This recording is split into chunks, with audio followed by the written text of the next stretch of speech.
नमस्कार। News line में आप सबों का स्वागत है। इन दिनों मैट्रिक और इंटरमीडिएट की परीक्षाएं शुरू हो चुकी हैं और परीक्षार्थी उसको लेकर काफी जद्दोजहद कर रहे हैं, तैयारी में जुट चुके हैं। यूं कहें कि जैक की परीक्षा प्रारंभ हो चुकी है, लेकिन सीबीएसई बोर्ड और आईसीएसई बोर्ड की परीक्षाओं की तिथि भी जारी हो गई है और कुछ दिनों के बाद परीक्षाएं होंगी। लेकिन बच्चे किस प्रकार से तैयारी करें, आज इसी चर्चा को लेकर हमारे साथ आज हैं मधुपुर के इंस्पायर क्लासेस के निदेशक भूमन्यु सौरभ जी, जो कि साइंस बैकग्राउंड से आते हैं। फिजिक्स केमिस्ट्री पर इनकी अच्छी पकड़ है और ये बच्चों को काफी अच्छे ढंग से तैयारी कराते हैं। साथ ही मधुपुर में पहली बार प्रैक्टिकल के माध्यम से इन्होंने बच्चों को पढ़ाना शुरू किया और एक अलग माहौल इस मधुपुर शहर में बनाया है। बच्चे काफी इनके पढ़ाई से काफी खुश रहते हैं। तो आज बात करेंगे। भूमन्यु जी बताइए, मैट्रिक की परीक्षाएं शुरू हो चुकी हैं, प्रथम पाली में जैक की परीक्षाएं, 2 परीक्षाएं तो बीत गई, अभी तो भाषा की परीक्षा सिर्फ हुई है, हिंदी इंग्लिश और वोकेशनल सब्जेक्ट की परीक्षा हुई है। अब मेन साइंस मैथ्स इन सबों की परीक्षा होगी। बच्चे कैसे तैयारी करें? जैक के बच्चों के लिए आप बताएं और सीबीएसई का भी परीक्षा शुरू होगा, उसके बच्चे कैसे तैयारी करें? तो सबसे पहले बहुत बहुत धन्यवाद सर आपका।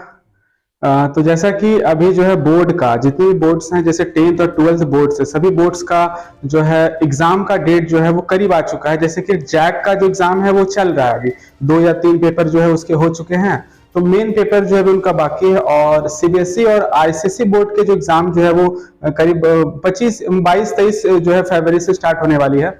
तो ये जो परीक्षा का जो निकटतम समय है, निकटतम समय बच्चों को जो ऐसी तैयारी करनी है कि, क्योंकि क्या होता है कि परीक्षा का जो निकटतम समय जो रहता है वो उस पे जो ऐसा रिवीजन करना है कि उसके लिए जो है मतलब मेन एग्जाम अगर हम लोग कहें तो इसी समय पर जो है वो तैयारी जो है अहम भूमिका निभाता है। तो इसके लिए सबसे पहले बच्चों को कुछ प्लानिंग और कुछ स्ट्रेटेजी के साथ में तैयारी करने की जो है जरूरत है। तो प्लानिंग या स्ट्रेटेजी के लिए अगर मैं बात करूं तो सबसे पहले जो है बच्चे के मन में ये रहता है कि हम जो है मेन सब्जेक्ट है वो ज्यादा फोकस करते हैं, ठीक है ना। उसके लिए सबसे पहले उन लोगों को ये चाहिए कि जितने भी सब्जेक्ट है सभी सब्जेक्ट पर उनका जो है वो इक्वल समय दें।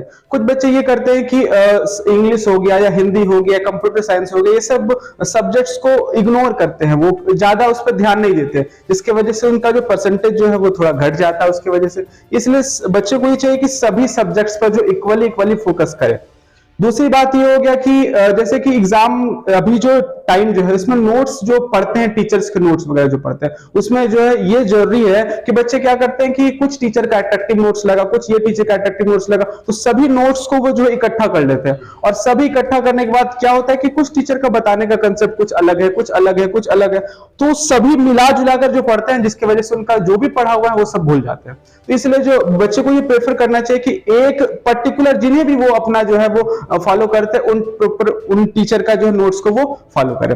अगली बात क्या है कि जो है पीवाईक्यू सबसे इंपॉर्टेंट है, ठीक है ना। बच्चे जो है वो पीवाईक्यू जो 10 साल का या फिर 5 साल का पीवाईक्यू को लेकर के वो प्रैक्टिस करे, तो उससे प्रीवियस ईयर क्वेश्चन जो पीवाईक्यू जो है प्रीवियस ईयर क्वेश्चन का जो प्रैक्टिस करे तो बहुत ज्यादा कारगर होगा इसके लिए, ठीक है। उसके बाद जो है मॉडल पेपर सभी जो है जैक वाले भी, सीबीएसई वाले भी, आईसीएसई बोर्ड वाले भी अपने एग्जाम पैटर्न के अकॉर्डिंग जो है अपना जो है मॉडल तैयार करते हैं, जिससे बच्चों को ये पता चलता है कि कौन कौन सा चैप्टर से कितने कितने मार्क्स, कैसा कैसा क्वेश्चन आना है। इस पर बच्चे फोकस कर सकते हैं, इसको जो है अनिवार्य रूप से करना इन्हें चाहिए। उसके बाद इसी साल का मॉडल नहीं, अगले साल जो 3-4 रिपीट जो है उससे भी बच्चे कर सकते हैं। उसके बाद जो सिलेबस पर जो है वो ध्यान देकर के जो है वो अपना वेटेज के अकॉर्डिंग तैयारी करें। वेटेज के अकॉर्डिंग तैयारी, जैसे कुछ बच्चे क्या करते हैं कि कम मार्क्स वाला जो चैप्टर, उन्हें पता नहीं है सिलेबस से कौन कौन सा टॉपिक कितना आ रहा है, तो कम मार्क्स वाले पर वो ज्यादा ध्यान देते हैं और ज्यादा मार्क्स वाला जो उधर छूट जाता है। इसलिए ऐसा तैयारी करना है कि वेटेज के हिसाब से जो ज्यादा मार्क्स आना है उस पर ज्यादा ध्यान दें, ठीक है। उसके बाद सबसे आखिरी और सबसे इंपॉर्टेंट ये कि बच्चे मॉक जरूर लगाएं, मॉक टेस्ट। मॉक टेस्ट का मतलब जो एग्जाम जो हो रहा है उसी का कंप्लीट होल समराइज करके जो मतलब एक प्रैक्टिस टेस्ट उसी पैटर्न का जो वो जरूर से जरूर करें। इससे क्या होता है कि बच्चे को कॉन्फिडेंस आता है, उसमें टाइम मैनेजमेंट सबसे बड़ी चीज है कि बच्चे को सारा क्वेश्चन आ रहा है, घर में सारा चीज कर लेते हैं, लेकिन एग्जाम में जाकर के वो नहीं कर पाते, सारा ब्लैंक हो जाता है। तो टाइम मैनेजमेंट इससे होगा। उसके बाद क्वेश्चन का पैटर्न पता चलेगा किस आधार पर क्वेश्चन आ रहा है, क्या क्या उनका पैटर्न है, इस चीज पर उनको जो है कमांड राइटिंग स्किल जो है उनसे होगा, ठीक है ना, कि क्या है कि जब अगर लिखते हैं बच्चे तो किस तरह से लिखना है। उसके बाद जैसे न्यूमेरिकल्स पोर्शन की अगर मैं बात करूं तो न्यूमेरिकल पोर्शन में क्या होता है कि बच्चे डायरेक्ट लिखना स्टार्ट कर देते हैं। तो उनमें क्या है कि पहले जो डाटा गिवन है गिवन करके अपना, ठीक है, उसके बाद जो जो फॉर्मूलाज है, क्योंकि एग्जाम में अब जो है वो स्टेप मार्किंग होता है, तो अगर आप गिवन लिखें तो कुछ मार्क्स मिलेगा, फॉर्मूला लिखें तो कुछ मार्क्स मिलेगा।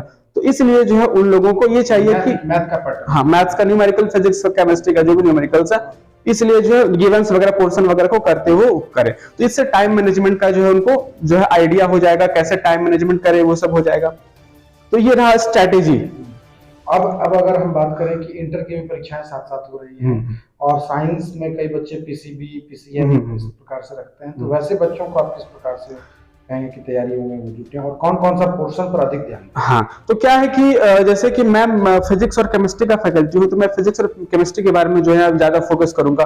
तो सबसे पहले मैं फिजिक्स पे आता हूँ, 12th का जो फिजिक्स हो गया, तो फिजिक्स में सबका अपना अपना सीबीएसई का भी पैटर्न है, जैसे कि सभी में एमसीक्यू क्वेश्चंस आते हैं। तो एमसीक्यू जैक में करीब 25 एमसीक्यूज हैं, सीबीएसई में 20 एमसीक्यूज इस बार से जो थोड़ा सा पैटर्न में बदलाव आया है।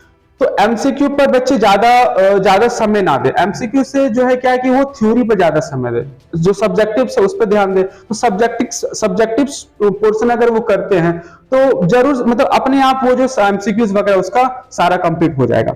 इसमें बच्चों को ये ध्यान देना है, जैसे कि अगर मैं बात करूं कि फिजिक्स में नियम और सिद्धांत, लॉ और जो प्रिंसिपल्स आ गए, तो जितने भी लॉ, जितने भी बुक्स के मतलब फिजिक्स का जितना भी लॉ और सिद्धांत, लॉ प्रिंसिपल जितने भी, सभी को एक जगह पे सारा लॉ एक बार सारा कंप्लीट कर ले वो बच्चे, क्योंकि एग्जाम में 2 या 3 लॉ कंफर्म आना ही आना। तो सारा लॉ अगर कर लिए तो उसका 4 या 5 मार्क्स वहां से कवर आ गया।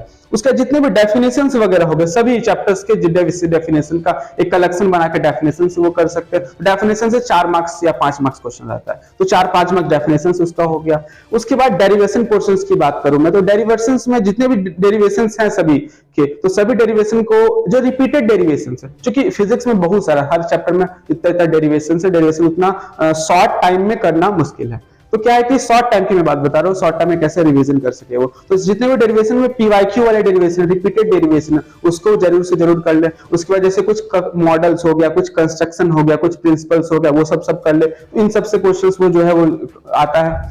न्यूमेरिकल की बात करूं मैं, न्यूमेरिकल्स में जो है वो कंसेप्ट पर ध्यान दे, वो फॉर्मूला पर ध्यान दे वो, ठीक है। तो ये जो है इस तरह से फिजिक्स का जो है वो कर सकते हैं। अब मैं बात करता हूं केमिस्ट्री। तो केमिस्ट्री में 3 पोर्शन है, एक है आपका फिजिकल, एक है आपका ऑर्गेनिक और एक आपका इनऑर्गेनिक।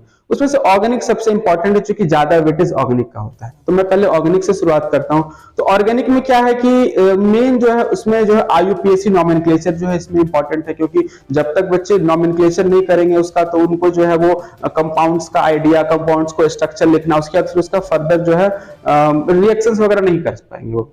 इसलिए उनको जो है आईयूपीएसी नोमेनक्लेचर पर फोकस करना है। उसके बाद नेम रिएक्शन तो 5 मार्क्स का हर बार जो है, प्रीवियस ईयर क्वेश्चन अगर उठाकर देखे तो हर बार 5 से 6 मार्क्स का नेम रिएक्शन जो है कंपलसरी पूछा ही जाता है। तो नेम रिएक्शन पर फोकस करें, जितने भी नेम रिएक्शन है एक कलेक्शन बनाकर उसको रिवीजन करें, तो नेम रिएक्शन से 4-5 मार्क्स का जो इनको जो है वो आ सकता है।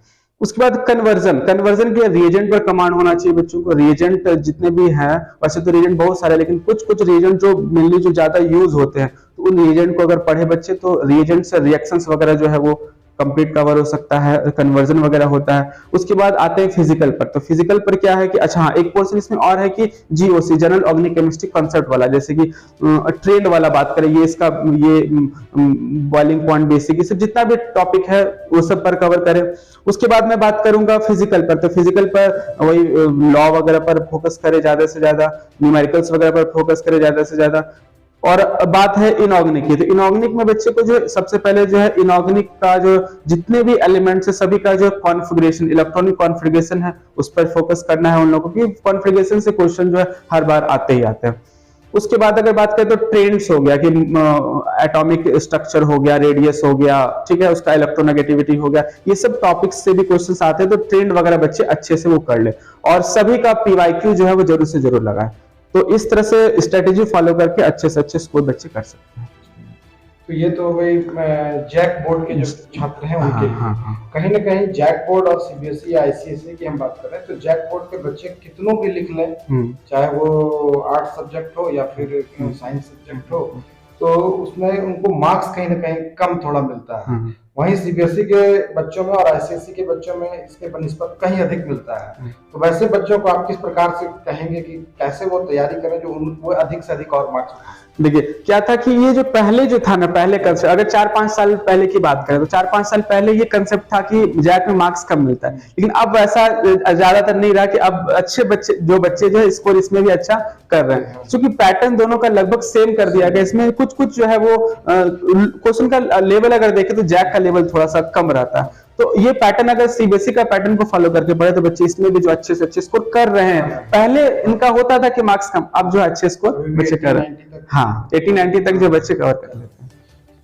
और कुछ अपने तरफ से आप अपना बच्चों को निर्देश देंगे कि किस प्रकार से तैयारी करें जो वो सफलता प्राप्त करें? हाँ, तो सबसे पहले क्या है कि मैं फिर ये कहूंगा कि बच्चे जो जैसे अभी सीबीएसई का या एग्जाम अभी होना बाकी है, उन लोगों का जो 22 फरवरी से शायद स्टार्ट एग्जाम है, 22-21 फरवरी से, तो उन लोगों को ये चाहिए कि मॉक आप जरूर से जरूर लगाएं, क्योंकि मॉक से आपको टाइम मैनेजमेंट पता चलेगा, क्वेश्चन कैसे प्रैक्टिस करना है वो पता चलेगा।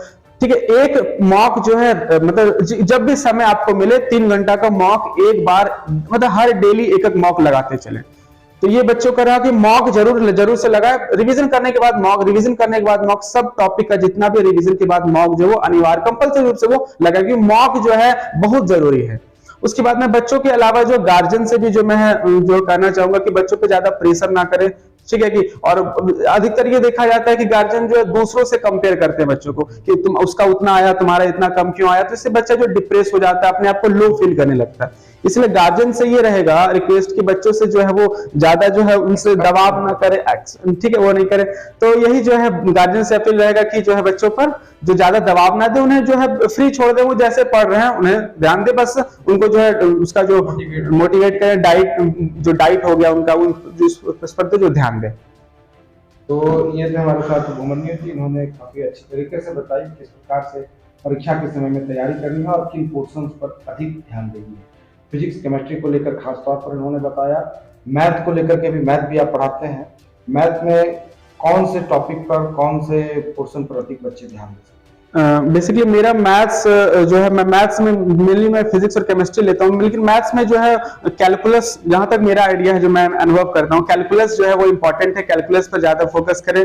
उसके बाद जो है सीबीएसई का पैटर्न और जैक का पैटर्न अभी खास थोड़ा मिलता जुलता है, तो जो है इस पर जो है पैटर्न के अकॉर्डिंग जो तैयारी कर सकते हैं।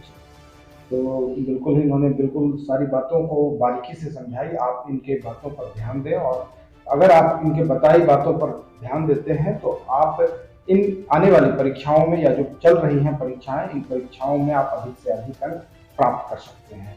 हम फिर मिलेंगे अगले किसी शख्स के साथ, और आज साइंस का हमने इनसे चर्चा की, साइंस सब्जेक्ट पर, और अगले दिन हम कॉमर्स और आर्ट्स इन विषयों पर भी चर्चा करेंगे किसी अगले शिक्षक के साथ। जरूर बने रहें हमारे साथ, देखते रहें न्यूज़ लाइव।